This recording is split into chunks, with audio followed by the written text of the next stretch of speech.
Bonjour. Alors, une petite métaphore ce matin sur le rapport qu'il y a entre les objets mentaux et puis la grande conscience qui accueille toutes les perceptions qu'on a, hein. Souvent, on est noyé, on a la tête dans une espèce de bocal où les idées tournent, où je réfléchis, où je fais ceci, où je fais cela. Et on a peu de rapport avec la conscience de là où on est, de l'état dans lequel on est, de ce qui se passe autour de soi, etc. Le grand travail spirituel, c'est de passer du petit au grand. Donc, c'est d'arrêter de m'enfermer dans le petit. C'est-à-dire dans juste le petit bocal mental, quoi, dans lequel je tourne et je retourne, et mes émotions, et mes problèmes, et mes traumatismes, et tout ce que vous voulez. Ça ne veut pas dire que ça n'existe pas, hein. Et la métaphore est très simple. En bas, là, il y a une ferme.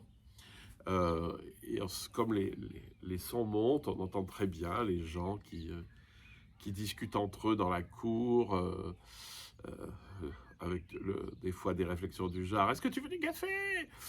Parce qu'évidemment, on est dehors.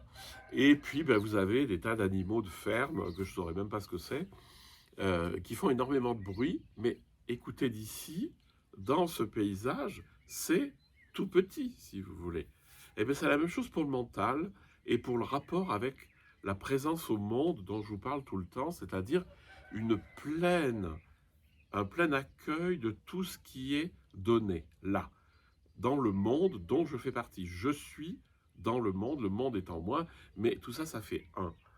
Et bien, avec le mental, c'est pareil. Si j'étais enfermé avec les dindes, les pintades et tout ça, dans l'endroit où elles dorment la nuit, et puis je serais complètement noyé dans ce bruit qui serait sûrement insupportable. Et donc, je me sentirais tout à fait enfermé. Mais à partir du moment où la porte est ouverte et où moi j'accueille tout, finalement, les bavardages du mental et de tout ça, il est là-bas, il existe. Je peux même savoir de quoi il s'agit, mais tant que je m'en occupe pas, ça ne me gêne pas du tout. Parce que le mental, finalement, devient une toute petite chose dans un espace infini. Et ce que je vous invite à sentir, c'est cet espace infini qui est donné du simple fait que vous soyez là. C'est infini, tout ce que vous pouvez percevoir est énorme, à commencer par vous-même, votre corps et vos perceptions, ce qui vous relie au reste, etc. Mais que plus vous serez dans le large, plus les pensées, tous les objets mentaux, eux, ils vont faire partie du tout, hein.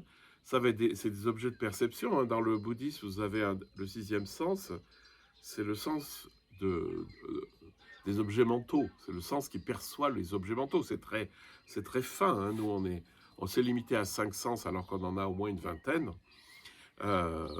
Mais voilà, c'est de prendre conscience que lorsque vous êtes dans la perception la plus large possible, eh bien, les objets mentaux, eux, ne prennent qu'une place tout à fait réduite dans le paysage.